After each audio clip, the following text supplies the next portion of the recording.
Los, los, los! Verdammt, Leergeschosse! Lade nach, schwere Beschuss! Feuer! Okay, everybody, welcome to my another review for this tank. Today we're going to look at the Panzer 4, okay? And this is also from 21st century. The scale is 1 to 18. So Panzer 4, and in German it's Panzer Kampfwagen 4, okay? Also known as the Mark IV by the British people. They call it Mark IV. And this tank is really amazing. It's super detailed and almost exactly as copy the real one. Okay, so let's look at it. So first, this tank is die-cast. It's metal here. Okay, rolling pretty good. And oh yeah, by the way, this tank is German medium tank and also supporting tank developed in the late 1930s and used extensively during the Second World War and also service after the Second World War in the Syria.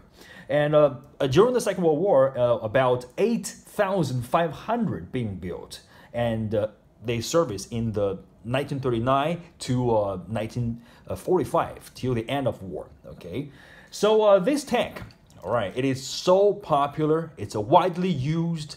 About 8,500 is the second large produced tank in Germany. The first one is Sturmgeschütz, also known as Stock 3. There are 10,000 being built. So let's look at this tank. So first, let's look at the front. Okay, and here is the gunner. This is the gunner, and he's controlling this gun is MG34, and also used in the Panther tank, and also a Tiger tank, MG34. And here, this tool pad can be opened. Nothing in here, but in the real life, here should be like a transmission gear for the brakes, some mechanism here. Why it can be open? Because it's easier for repairment. Okay, and here is the vision port for the driver. Driver can see out from this port. Okay, and also here is the spare trays. Okay, and also they put it here to add up some extra protection. All right, and sometimes they will place these spare trays on the top. Okay, and here for the towing hose, and usually there is a front light right here, the front light, and also the German front light, they will like cover the lid on the top of the front light, so the light will shine downwards. Okay, that's why many allies like the Shermans, when they find a German helmet, they will put it here. Okay, and just like a copy. All right, let's see the latches in the hatches in the front. There are two hatches, can be opened. All right, and this one for the driver, and this one for the gunner and the radio man. All right, let's close it. All right, to the side. All right, and this is a supporting tank. So this is really small wheels here, and which is really smart. Why? Because look at here. There is no bars running through. They just link this like suspension mechanism because the designer of this tank is Coop, and he has a lot of experience in the railway, in trains. And why they design in this way? Because first, it's very easy to repair. Unlike the Panther tank, there's like overlapping the wheels, but smaller wheels can easily to be repaired and taken off, removed. Second, it's very cheap, relatively cheap. Third, suspension. Okay, it's well, it's easy, easy to put on, right? All right, and also here is the returning wheels. All right. Oh, by the way, these suspension is called a leaf. It's called a leaf springs. All right. So that's the side, and here is the spare wheels. Some gears here. You can take it off.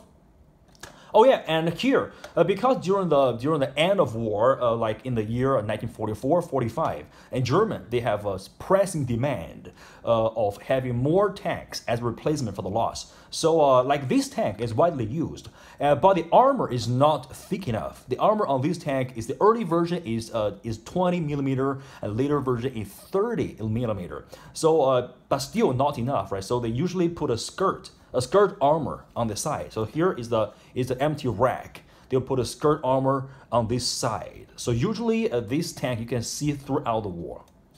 And okay, let's see. Okay, and on both sides there's a hatches can be opened. And on this tank also can be opened. Let's try to open this. Okay, it can be open. And this side is for the gunner to access in, and that side is for the loader. And actually, this tank, okay, is very convenient for all the crew members to get in, because for each member there's access to get into the tank. And on the top is the hatch for the commander. All right, let's turn it around to the back. All right, on the back here, this is a very smart design. Okay, because usually the tank, they consider something like because the tension of the trash, and this tank is very easy to if the trash is loose, they will just move this cap here and stick into a bar, and all the crew member will lean on the bar, so this can move forward and the trash can have the tension here. Okay, and also usually in this place there will be a dangling a bucket. Okay, why? Because maybe there is a photographer taking a photo of this tank from the back. So usually here is a bucket, and if you want to, you can find a bucket on your own and put it here. This is the back, and also here is a big bin for the storage. All right. At the very beginning, this tank don't have this bin, but all the crew members, they really want this bin. So the Germans standardized this bin, the storage here, and so every tank will have it. Usually they will store their personal stuff here, like their clothes, their blanket, and usually during the war, actually this tank is pretty comfortable. They can get in, each one have a hatch, and inside is very comfortable, very cozy. So they can sleep in the tank, and sometimes they can get out. If the environment is very safe, they will sleep under the tank, right, which is more comfortable. Okay. And on this side, let's see. Okay, pretty detailed. And also on the top, there is also a machine gun. Okay, MG34. Okay. And this is the main barrel, that is 75mm gun. Okay, this tank is really detailed. All right, there's another very interesting gimmick. Right, on the real tank, and this part is the back, this little thing is the backlight. There's 4 dots there. There's 4 lights. It is said if you can see four lights here, you're too close to the back, to the rear of the tank. And if you can see 2, it's okay, which means you're in the right position. If you only can see 1, which means you're too far away. Usually the several tank will stay together. So this is a kind reminder. And in this mode, 21st century, thanks to them, they also have this little gimmick here. Okay, so there's only one thing this tank, this 21st century didn't include. That is the skirt.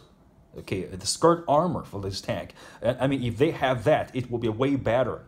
I think the Forces of Valor, that brand, they include the skirt armor for the Sturmgeschütz. Okay, but the scale is 1:35. It's much smaller. And in the future video, I will also do the review of the Sturmgeschütz, also known as Stock 3. That is also another of my favorite tank.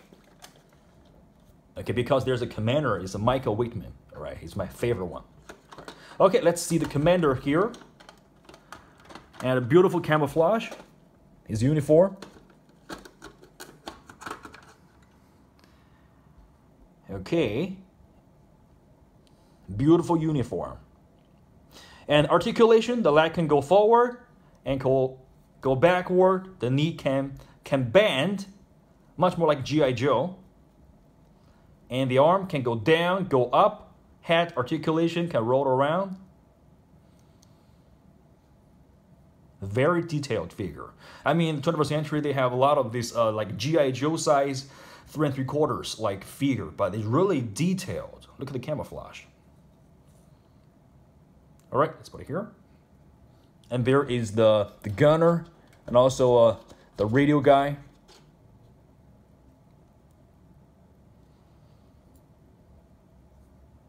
Okay, also very detailed. So this tank is also suitable for the G.I. Joe figures, 1/18 scale. You can put some figures like a Dusty in here, all right, and this is really good display. I mean, G.I. Joe vehicles is good, but not as detailed as this one. And also this one, I think is much better than the Panther and also than the Tiger, because this one is die-cast, metal. Okay, feel it. And also, there are two versions of this tank, and one is like this per detailed one. The other one is RC Control Panther 4. So you can also go out to check for that. That is a little bit more expensive, I think. This one is around 100 and 120, and the RC one is around 150, which is also a good model. And you can buy more, purchase more to form a team. All right, thank you very much for watching my review of this tank. If you like it, please press like and subscribe my channel and share to your friends, because that is a great support for me to make future videos. Thank you so much, everybody. See you next time.